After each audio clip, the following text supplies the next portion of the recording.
Et bonjour à tous, j'espère que vous allez bien. Aujourd'hui, on va faire une update du marché. On verra BTC, Ether, les altcoins. On a un BTC qui pousse. On verra si actuellement on est sur un vrai break et à quoi on peut s'attendre dans les prochains jours tout simplement. Alors, sur le BTC, c'est très intéressant ce qu'il nous fait et il va falloir vraiment surveiller la clôture 4 heures et également la clôture daily, puisque pour la première fois depuis un moment, moi c'est vraiment le niveau que je surveillais. Je vous l'avais déjà montré, le tunnel 4 heures, on a ici point pivot monthly, où je vous avais parlé lors de la dernière update, comme quoi on était dans une situation de compression. C'est-à-dire qu'on avait une compression entre les moyennes mobiles court terme, qu'on voit bien avec le tunnel 15 minutes qui fait bien ici office de support, d'accord, et ici une compression avec le tunnel 4 heures. C'est là où l'importance de différencier quelqu'un qui fait du swing trading ou de l'intraday, il va pas se comporter de la même manière sur les marchés. Donc là, ce qui était plutôt bien, c'était que oui, le court terme était bullish, mais le moyen terme, pour moi, il était baissier avec des moyennes mobiles comme ça orientés à la baisse. Et si je regarde en daily, on était dans une phase de creux sommet de plus en plus bas, on était juste sur un rebond, mais on n'avait pas réintégré ce niveau-là. Tant qu'on se situait en dessous de ce niveau-là, sur vraiment du moyen terme, pour moi, j'avais plutôt un biais qui était bearish, d'accord. Et la réintégration de ce niveau-là, comme je dis, on attend la clôture daily, mais ça va être une clôture très intéressante. Pour moi, si on clôture au-dessus du tunnel 4 heures, on repasse dans une dynamique haussière sur du moyen terme. On peut déjà continuer à chercher des achats sur de l'intraday, mais on aura de meilleures convictions puisque on break quand même un niveau assez important. Et la réintégration comme ça d'un range, le niveau des 57 500 $, on aura de grandes chances d'aller chercher le prochain niveau, notre haut de range. Parce que quand on a comme ça un range, on break à la baisse, voilà, le marché après il fait sa vie. Au moment de la réintégration de ce niveau-là, qui est un niveau de résistance, tant qu'on ne repasse pas au-dessus, si on réintègre, on a très souvent de grandes chances d'aller chercher l'extrémité opposée qui est notre borne haute. Donc c'est ce qu'il va falloir surveiller sur le BTC. Mais en tout cas, comme je dis, on attend toujours les clôtures. Alors ça dépend, quand je dis on attend les clôtures, ça dépend de comment vous agissez sur les marchés. Quelqu'un qui fait de l'intraday, du scalping, il n'a pas besoin d'attendre ici la clôture daily ou même la clôture 4 heures pour voir qu'il y a un fort momentum et faire de la continuation de tendance à la hausse. Ici, sur du court terme, voilà, on va plutôt bien sûr chercher des achats sur des replis comme il y avait ici dans le tunnel 15 minutes. Et surtout, comme je dis, on a un bon break ici d'une confluence de niveau qu'on avait entre tunnel 4 heures, point pivot daily, point pivot weekly, le point pivot monthly, c'était une bonne zone de résistance. Vous voyez, à chaque fois qu'on a été chercher là, c'était une bonne zone pour chercher des shorts. On a eu déjà une première baisse, moins 3%, une deuxième baisse, moins 4%, ici une baisse beaucoup plus faible, moins 2%, mais là, sur l'intraday, du moins 1%, c'est clairement intéressant et on doit prendre des profits selon moi après un moins 1% qu'on fait sur de l'intraday. Ça dépend toujours de votre stratégie, mais en général, quand vous faites du moins 1, moins 2% sur de l'intraday, il y a une bonne raison de prendre des profits. Ici, un moins 4%, quelqu'un qui fait de l'intraday, voire même du swing, on peut être sur des bonnes zones pour prendre des profits. Quelqu'un qui rentre ici, admettons même juste sur la structure de retournement, qui met un stop au-dessus du précédent sommet, d'accord, sa zone d'invalidation, il a du 2 pour 1, voire même 3 pour 1. En général, 3 pour 1, c'est une bonne raison de sécuriser ses profits. Et cette zone, ce point pivot monthly, on voit qu'on la break et on la flip en support. On le voit bien après, on consolide autour, mais ça devient plus à un niveau de support, surtout en confluence avec le point pivot, avec le tunnel 15 minutes. Donc là, ce qui nous montre que on a une bonne tendance haussière. Maintenant, voilà, on attend la clôture, sauf si vous faites de l'intraday, du scalp. Déjà, vous allez chercher des longues, on s'adapte toujours dans le sens de la tendance, et c'est souvent délicat à prendre des positions, ce qui est mon cas en fonction de mon profil, quand j'ai comme ça une compression entre les moyennes mobiles court terme et les moyennes mobiles moyen terme. Je préfère vraiment avoir une vraie direction de marché, même si je trade sur l'intraday, je vais plutôt privilégier des achats, parce que oui, la tendance au-dessus est baissière, mais la tendance court terme reste haussière, et vaut mieux s'adapter sur la tendance à l'instant T. Maintenant, quelqu'un qui fait de l'analyse multi-frame, en général, il préfère avoir une confluence sur différentes unités de temps pour chercher par exemple des achats, avoir du court moyen terme qui est haussier et non pas un court terme bullish et un moyen terme baissier. Donc cette clôture daily, comme je l'ai dit, elle est très très encourageante et elle peut nous amener au niveau des 61 500 $, qui est vraiment, ici, on arrive clairement au gros pivot. J'ai envie de dire, le gros pivot de ce range-là, il est clairement ici. Pourquoi ? Parce que c'est là où on a eu énormément de touches qu'on voit à l'intérieur de ce range-là, support, on est passé en dessous, résistance, donc c'est vraiment un gros niveau. Pour moi, mes convictions ne changent pas. Si on repasse ce niveau-là, on aura de grandes chances d'aller faire un nouvel ATH. De la même manière où qu'on a réintégré ce niveau-là, je cherchais des achats pour jouer la borne haute. Quand on a réintégré ce niveau-là, j'ai pris un long ici pour viser la borne haute. Ici, j'avais pris un long, mais c'était plutôt de la continuation de tendance. Pour moi, le gros pivot n'a pas changé. Si vous regardez mes analyses depuis j'ai envie de dire avril, mai, d'accord, j'avais déterminé ce niveau dès 60 500 $, 61 000 $ comme un niveau clé. Et tout ce qui revenait chercher ce niveau-là, c'était très intéressant pour chercher des achats ou même pour jouer une réintégration. Quand on a un break comme ça, on est clairement bearish à l'instant T, c'est pas pour ça qu'on cherche des shorts. Il y a une différence entre être bearish et shorter le marché. Je peux être bearish, c'est pas pour ça que je vais shorter le marché, si j'ai pas d'exécution, si j'ai pas de setup qui s'enclenche. Inversement, je peux dire que je suis bullish, ce qui là, sur du court moyen terme, est le cas. Est-ce que c'est pour ça que je vais long le marché, si j'ai pas de setup? Absolument pas. Par contre, là, je suis bearish, à partir du moment où j'ai une réintégration comme ça, c'est là l'importance de switcher de biais, c'est pour ça que j'étais rentré à ce niveau-là. Donc pour moi ici, si on flippe ce niveau des 61 500 $ en support, la target, c'est de faire un nouvel ATH. Surtout, on a ici énormément de liquidités à venir chercher. Beaucoup de stop loss. Le fait d'avoir autant de liquidités que je peux noter, hein. On en a là, là. Ce niveau-là, on l'a pas. Si on l'a chassé, ce niveau-là, je vais l'enlever. Voilà, tout ça, on a ici des sommets majeurs. Le fait d'avoir des sommets majeurs comme ça, on a énormément de stop loss au-dessus de ces sommets-là. Des stop loss, c'est de la liquidité qu'on peut potentiellement venir chercher. Quand on vient chercher comme ça ces niveaux, c'est des clôtures de position. On a des fermetures de position qui s'exécutent, tout simplement, que ça soit parce qu'il y a un stop loss qui a été mis, ça peut être également parce qu'il y a de la liquidation, hein, des gens qui se font liquider parce qu'ils utilisent des effets de levier. À partir du moment où vous shortez le marché, si votre position se clôture, c'est un rachat au marché. Quand vous êtes vendeur, pour clôturer votre position, vous rachetez votre position. Et inversement, quand vous êtes acheteur, pour clôturer votre position, vous vendez votre actif, vous êtes vendeur. Le fait d'avoir ici des liquidations comme ça qui s'enchaînent, on peut avoir un short squeeze. Un short squeeze, c'est quoi? C'est un déclenchement d'énormément de stop loss, d'accord? Où ça va être tout simplement des buy stop, des rachats de position. Et qu'est-ce qui fait augmenter le marché? C'est une demande qui est supérieure à l'offre. Et le fait d'avoir des rachats de position comme ça et une sorte de cascade de liquidation, on peut avoir ce qu'on appelle du coup un short squeeze. Donc affaire à suivre, pour le moment ce n'est pas le cas. Il y en a beaucoup qui disent, qui ont le raisonnement de se dire ah oui, quand il y a de la liquidité comme ça, c'est sûr qu'on va aller la chercher. J'ai pas spécialement moi cet avis-là, d'accord, parce que c'est le marché qui décide, hein, c'est pas parce qu'on a de la liquidité que c'est sûr à 100% qu'on va aller la chercher. Par contre, ce qui est toujours intéressant, c'est de voir au moment où on va chercher cette liquidité, comment le marché se comporte. D'accord? Si on a une absorption et rapidement une mèche suivie d'une réintégration, par exemple comme cette bougie-là qu'on a eue, ou même cette bougie-là, vous voyez, ça c'est des bougies, hop, je vais tout supprimer, mais on va mieux les voir comme ça. Vous voyez, cette bougie-là également, hop. C'est des bougies où, alors ça se fait plus sur du court terme que sur du long terme, mais on a ici une tentative de break par le haut, d'accord? On le voit bien au niveau de la mèche qui dépasse les deux précédentes. Pareil ici, on voit bien, on dépasse ici les deux précédentes. Donc on a une prise de liquidité qui se fait sur du court terme. On le voit mieux si je me mets sur du heure, vous voyez, on a une poussée ici, hop, on a une poussée ici. En fait, ce qui est important, c'est de surveiller qu'est-ce qui se passe. Comment le marché réagit. Le fait d'avoir comme ça une prise de liquidité suivie d'une réintégration, ça nous montre qu'il y a eu des buy stop, d'accord? Il y a eu bien sûr de la liquidation, il y a eu des gens qui ont racheté leur position, ce qui fait une pression à la hausse. Mais si on a réintégré, c'est-à-dire qu'en face, il y a une contrepartie. Il y a eu des vendeurs qui ont tout simplement absorbé ces acheteurs agressifs qui se sont fait sortir de leur position short. Et là, c'est intéressant de réagir à ce que le marché nous montre. Le but, comme je dis, c'est pas d'anticiper et de se dire c'est sûr à 100% qu'on va aller chercher cette liquidation. Non, c'est au moment où on va chercher cette liquidation de voir comment le marché réagit et de se positionner du coup en conséquence, comme on a eu ici, Et même sur du court terme, il me semble qu'on l'avait eu quelque part par là. Donc voilà pour le BTC. J'ai pas spécialement pris de position récemment, j'étais un peu moins devant les écrans.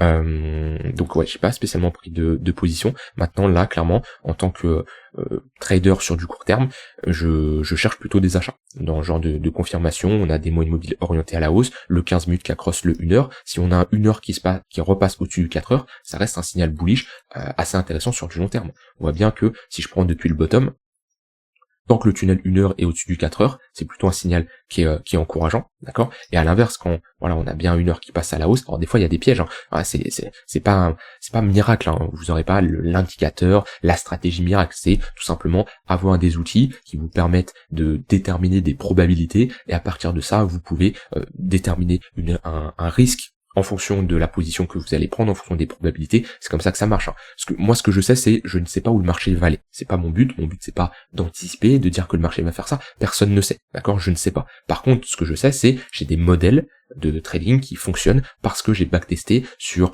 un grand échantillon de trade, d'accord, et qui me permettent d'avoir un avantage statistiquement parlant, d'accord. C'est ça, comme ça qu'on trade. Par contre, le trading, le marché, je sais pas ce qu'il va faire demain, dans une minute, je ne sais pas, d'accord. Ça c'est un point très important à comprendre. Mais je reviens au tunnel 1 heure, moi que tant qu'il est bien au-dessus du 4 heures, on a une bonne dynamique haussière, qu'on commence à avoir un 1 heure qui passe en dessous, on peut rentrer dans un range, voir une tendance baissière. On le voit bien ici. Donc voilà, donc actuellement, la prochaine zone de résistance, elle est là, c'est les 61 500 $, et en fonction de la clôture, si on clôture comme ça, bah ça peut être clairement la prochaine target, et si on a 1 heure qui passe au-dessus du 4 heures, ça sera un signal plutôt bullish, et on pourrait repartir dans une grosse dynamique haussière, et aller chercher un ATH tout simplement. Et en weekly là, si on break et on clôture au-dessus de ce niveau-là, on a ici une pattern de retournement. Là on avait fait une pattern de top, on a notre sommet, notre creux qui est ici, notre sommet plus bas que le précédent, notre creux plus bas que le précédent, en clôture. Qu'est-ce qui inverse une pattern de retournement? C'est à nouveau une structure de retournement, mais ici une structure haussière, en tout cas un bottom de marché avec une structure en W. On n'y est pas encore, déjà la clôture weekly, ça serait bien de clôturer au-dessus de ce niveau-là, on aurait un ravalement, qui est une pattern plutôt bullish, et si on a ce ravalement, on peut s'attendre à les prochaines semaines d'avoir une hausse potentielle. Attention à bien sûr la décision des taux, c'est ce qui est compliqué à se positionner actuellement sur le marché sur du long terme, parce que on a ce pivot de la Fed qui est attendu le 18 septembre, et on a des phases d'incertitude, on le voit bien au niveau des marchés. Par contre, si je parle vraiment d'analyse technique pure, avoir un ravalement, en général, on peut s'attendre à un marché haussier dans les prochaines semaines. On voit bien ici, on avait eu un ravalement, on a enchaîné 2-3 semaines de hausse. Donc c'est plutôt quelque chose qui est en faveur du marché assez souvent. Donc voilà pour le BTC, rien d'autre à ajouter, hein. Si je résume, niveau important, c'est à break le niveau actuel et avoir une clôture daily au-dessus de ce niveau-là, pour aller chercher notre prochaine target, les 61 500 $. Et là, sur du court moyen terme, on cherche des achats, les pullbacks, tunnel 15 minutes, tunnel 1 heure, c'est des bonnes opportunités. Attention, là je vais dire une invalidation qui est claire, après cette impulsion 4 heures qui va se clôturer, qui est intéressante parce que on a ici en plus une prise de liquidité en dessous, vous voyez ce que je vous ai dit tout à l'heure, le fait d'avoir ici une tentative de break par le bas, prise de toute cette liquidité, clôture dans le vert, c'est-à-dire qu'on a une absorption, en plus avec une bonne zone de localisation qui est notre tunnel 15 minutes. Donc là la clôture 4 heures est vraiment pas mal.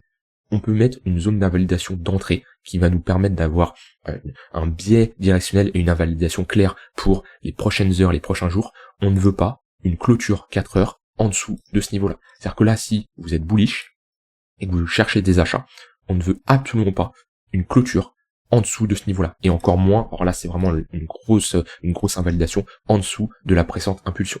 Si par contre, on vient et on pull back ici, c'est une très bonne zone d'avoir une confluence avec le tunnel 15 minutes et ce niveau de support pour chercher des achats. Par contre, si vous avez un biais bullish, tant qu'on se situe au-dessus du niveau des 58 450 $ à peu près, on peut chercher des achats et on peut viser la continuation de tendance. Par contre, c'est clair et net, une clôture en dessous de ce niveau-là, et encore pire, en dessous de ce niveau-là, c'est une invalidation de cette impulsion, et on peut repartir dans une tendance baissière, et on peut clairement chercher des shorts pour reviser des retracements beaucoup plus importants.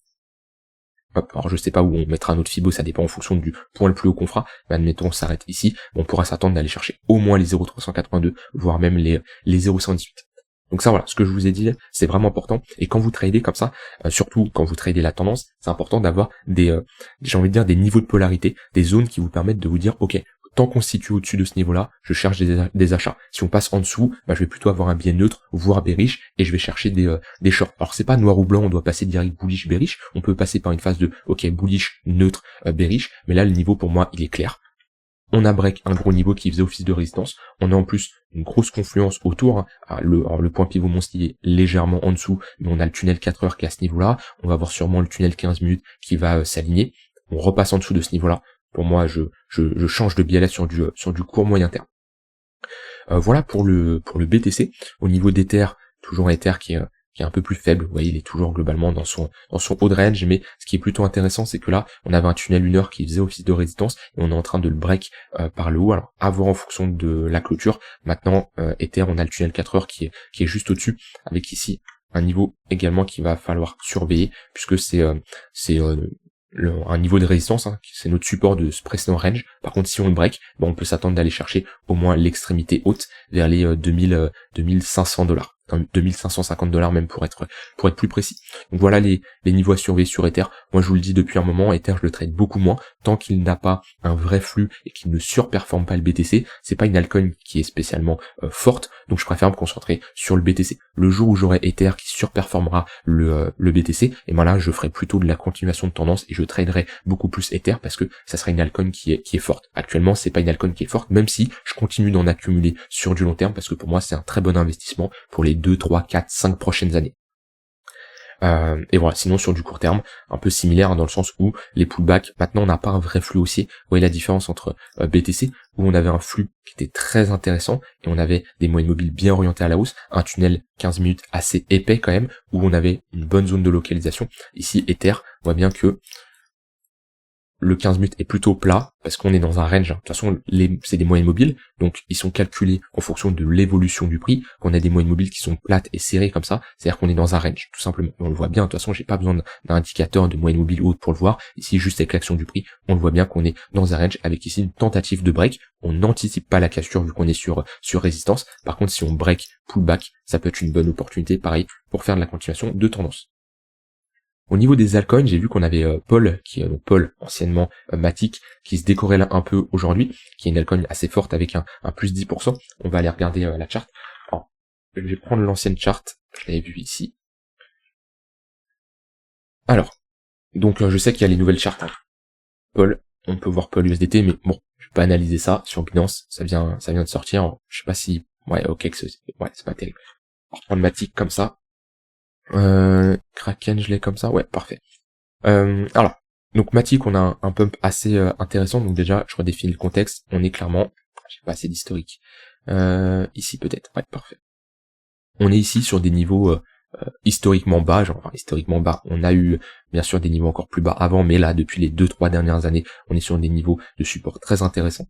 Donc c'est plutôt déjà un niveau où on va chercher des achats. On est globalement dans un gros range sur Matic avec notre extrémité basse qui est globalement dans cette zone vers les 50 centimes de dollars. On peut voir une extrémité haute. Alors vraiment je peux affiner ma zone, hein. Si je veux vraiment une zone précise, je la verrai plutôt ici, hein, l'extrémité haute avec ça c'est des déviations à la hausse, mais on voit qu'il y a un écart quand même de 100% entre la borne basse et la borne haute, même plus, on est sur du 160%. Ça dépend si je prends le niveau des 50 centimes, mais globalement on voit qu'il y a un bon écart à l'intérieur de ce range-là.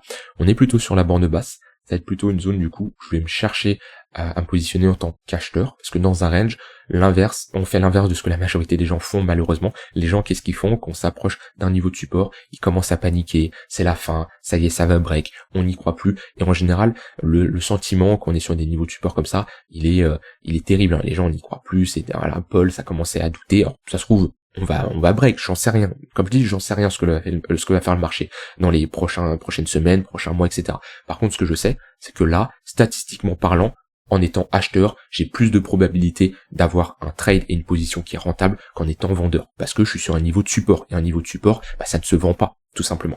Donc c'est pour ça, souvent, on a le sentiment qui est bearish sur ces niveaux-là, parce que la majorité des gens se trompent, et parce que le marché est épuisant. Quand, comme ça, sur Matic, on enchaîne des semaines et des semaines de baisse, et qu'on fait un moins 40%, qu'on s'approche sur des niveaux clés, et surtout que la plupart des gens ont leurs positions qui sont en perte, c'est dur à résister mentalement, et c'est là où commence à y avoir des craquages, des gens qui coupent leur position, tout ça. Alors que c'est là, nous, on cherche plutôt à se positionner. On est sur un bad range. En plus, logiquement, on pousse à la divergence haussière. On le voit bien. Ici, en weekly, on a, une divergence haussière. Donc, c'est-à-dire qu'on a un affaiblissement des vendeurs. Et si je passe sur du daily, là quelqu'un qui fait de l'analyse multi-frame à l'intérieur d'un range, qui est possible, on détermine notre range sur par exemple du 2 semaines, voire même ici sur du mensuel, on réduit l'unité de temps pour voir la force acheteuse et la force vendeuse, d'accord, avec un MACD, ça peut être avec la structure de prix, ça c'est en fonction de chacun, et ensuite on peut zoomer encore d'une unité de temps, prenez pas 6 unités de temps, ça sert à rien, et ensuite sur une extrémité basse comme ça, on va plutôt chercher une structure, une réaction acheteuse, chose qu'on a actuellement. Ça peut être une pattern de retournement, quelqu'un a pu se positionner bien entendu ici, par contre voilà, quand vous positionnez comme ça sur un range long terme, vous n'avez pas une zone d'invalidation qui est hyper serrée, c'est-à-dire que je veux pas ce genre de trade, d'accord, c'est-à-dire qu'il y en a, ils se disent, ah bah tiens, je vais faire comme certains, ils ont un risk reward de 50 pour 1, de 25 pour... Non, un range, vous avez votre zone d'invalidation, en fait, votre stop loss c'est votre zone d'invalidation, ce qui veut dire que vous devez mettre là votre stop loss à partir du moment où vous estimez que votre trade est invalidé. Ici, on trade un range, on trade un bas de range. À quel moment mon mon trade est invalidé? Bah, si on break le range à la baisse. Globalement, si on commence à clôturer sous les 30 centimes de dollars. Je vais pas mettre un stop loss hyper serré ici, à aller même chercher une confirmation en 30 minutes pour me dire, oh bah super, regardez, j'ai un risk reward de 22 pour 1. Non, c'est pas comme ça qu'on trade, c'est pas une bonne manière de fonctionner. Après, c'est selon moi, je vous partage bien sûr toujours mon avis là-dessus. Donc là, quelqu'un qui a un stop loss, c'est là globalement vers les 30 centimes de dollars. Donc là, c'était une bonne zone d'achat, avec cette pattern de retournement. On refait ici une petite pattern qui est pas la plus jolie, je préférais celle-là, mais on a quand même une bonne réaction acheteuse. Dans tous les cas, ce qu'il faut retenir, c'est toute cette zone-là, c'est plutôt une zone où on va chercher des achats, prendre des profits sur ce niveau-là, des 1 dollar. Après, on peut aller chercher des targets beaucoup plus hautes sur des retracements de Fibo. Alors, vu que j'ai pas ici la charte, pour ceux qui se demandent comment analyser Matic, vu qu'on peut plus, vous pouvez aller ici sur CoinTrader, vous mettez Paul, donc vous prenez ici, vous regardez, il y a le data provider qui est juste à droite, CoinMarketCap. Vous prenez, alors attendez, Polygon USD, voilà, CoinMarketCap, parfait. Logiquement, on a une charte complète. Voilà, c'est parfait. Et là, vous pouvez tracer un Fibo. Hop, alors c'est pas ça. Il est où mon Fibo? Il est là. Fibo. Alors, vous pouvez tracer un Fibo. Vous avez, alors, je prends pas en compte cette mèche. Vous avez vos retracements, les 0,382, les 0,58. C'est des niveaux très intéressants. Moi, on avait déjà fait une vidéo sur Matic. Alors, Paul maintenant. Alors, ça va me faire bizarre de dire Paul, mais on va le faire Paul. Les niveaux intéressants. On a cette zone-là des 1 dollar. Ensuite, on avait juste au-dessus les 0,382. C'est là où on a buté vers les 1,30. Rapidement les 0,118, c'est la prochaine target, hein. On n'a pas grand chose entre temps, alors une petite résistance quand même vers les 1,7, et après on monte rapidement au 1,9. Après on peut mettre bien sûr des extensions, on a la TH, et après les 1,118 vers les 4,5 dollars. Donc voilà, après étape par étape, je dis pas qu'un Matic va faire directement un x10 pour aller chercher ces niveaux-là, mais dans tous les cas, sur Matic, c'est une altcoin que j'ai toujours trouvé très intéressant, et récemment, qu'est-ce que j'entendais? Oui, Matic c'est plus intéressant, oui, il y a des Layer 2 qui sont beaucoup mieux, Matic c'est démodé, c'est toujours la même chose. Ces gens-là auront ce discours qu'on sera comme ça sur des niveaux de support, c'est quand les gens capitulent en fait. Et c'est souvent là où on pose des bottoms, quand les gens commencent à dire que c'est pas terrible, que ça y est, c'est la fin, etc. C'est la psychologie humaine ne change pas, mais si vous prenez ça en compte dans vos analyses, vous pouvez avoir de très bonnes entrées parce que vous achetez un peu quand tout le monde vend, et c'est souvent dans des phases de capitulation, dans des phases de bottom. Donc voilà, Matic, plutôt une zone où on va chercher des achats. C'est l'alcoin la plus forte de la journée là, dans le top 20, même dans le top 50. Et sinon après, ouais, on a Toncoin qui reste forte, c'est les altcoins qu'on avait déterminés déjà dans le précédent brief, où je vous avais dit, surveillez ces altcoins-là, des altcoins qui sont plutôt fortes, et pour faire de la continuation de tendance, ça reste intéressant. Les pullbacks, tunnel 15 minutes, vous voyez, hein, l'update, je l'avais fait, je dis pas de bêtises, c'était mercredi là, à 16-17h, et je vous avais dit clairement, voyez, Tao, on est en train de break le tunnel 4 heures, le tunnel 15 minutes qui fait office de support. Ouais, j'avais fait un dessin. Bon après le but c'est pas de vous dire voyez, je l'avais dit, c'est pas le but, mais c'est vous de faire comprendre que on détermine les altcoins qui sont les plus fortes. Ici, on avait vu que Tao c'était une altcoin qui était forte depuis le début de la semaine. On voit bien que ça soit sur le prix ou même sur comme ça un modèle graphique qui permet rapidement de prendre des décisions. On voit bien que Tao, les pullbacks dans le tunnel 15 minutes, c'est des bonnes opportunités pour faire de la continuation de tendance. Si vous agissez comme ça, déjà, vous évitez de chercher des achats sur des altcoins qui sont faibles, qui vont rien faire quand les autres altcoins vont performer, et 2, vous êtes dans le sens de la tendance, donc vous êtes dans le sens des probabilités. J'ai rien d'autre à dire pour aujourd'hui, à surveiller la clôture daily, mais en tout cas BTC est bien parti pour break. Zone d'invalidation claire que je vais sûrement tenir les prochaines heures, les prochains jours, peut-être les prochaines semaines, mais au moins les prochains jours, cette zone-là des 58 500 $. Je suis bullish court moyen terme tant qu'on reste au-dessus des 58 500 $. Et pour repasser bullish sur du très long terme, faudrait repasser au-dessus des 61 500 $, où là, dans ce cas-là, pour moi, c'est direction ATH. Vous avez un peu ma direction de marché, vous avez mes niveaux importants qu'on doit break ou pas en fonction de si vous êtes bull ou bear. Voilà, maintenant à vous d'avoir la bonne exécution pour prendre vos positions. Je tiens à vous rappeler, j'ai créé une toujours qui est en cours bien sûr, une formation gratuite, 7 jours pour commencer à réussir en trading. C'est un challenge qui permet à n'importe qui est potentiellement en train de stagner ou qui veut booster ses performances, d'avoir vraiment la vraie vision du trading. Malheureusement, il y a beaucoup de vendeurs de rêves, ou à cause de ça, beaucoup de gens n'ont pas la vraie approche, n'ont pas abordé le trading de la meilleure des manières. Malheureusement, c'est pas spécialement de votre faute, mais c'est comme ça. Ici, je te propose 7 cours, un cours par jour pendant une semaine, pour tout simplement t'apprendre la vraie vision du trading. On va pas parler d'analyse technique, je vais pas te montrer la stratégie miracle qui permet d'avoir 99% de réussite parce qu'elle n'existe pas, mais je vais te montrer les bases et les piliers que tout trader professionnel a dans son trading et que tu dois avoir si tu veux devenir rentable. C'est entièrement gratuit, je te demande absolument rien. Si ça t'intéresse pas, tu peux bien sûr te désabonner, je te mets le premier lien en description et je te dis à tout de suite dans le programme.